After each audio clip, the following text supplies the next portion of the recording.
A young man named Paul was given a car by his brother at Christmas time. It was a beautiful car, brand new, nice and shiny.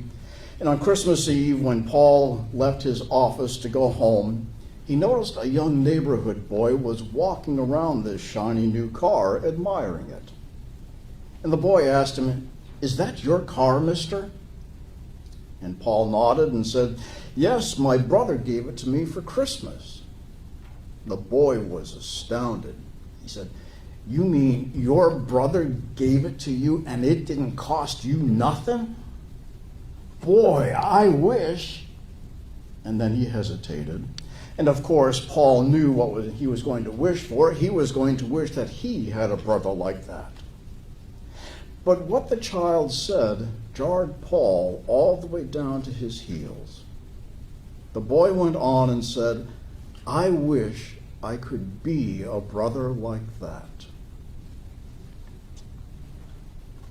Paul looked at the boy in astonishment, then impulsively added, "Would you like to take a ride in my car?"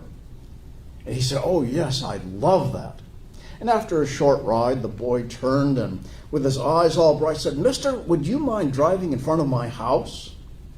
And then Paul smiled a little and thought he knew what the young boy wanted, and he wanted to show his neighbors that he was able to ride around a big fancy car like that.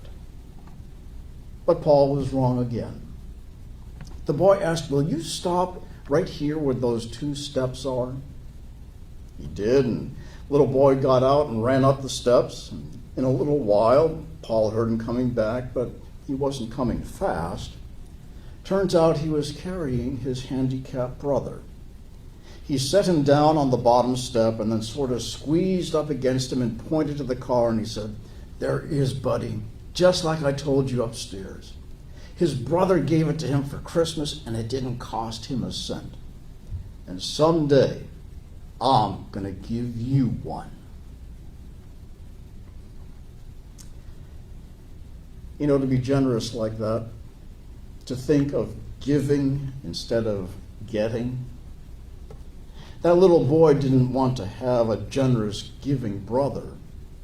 He wanted to be that generous and giving brother.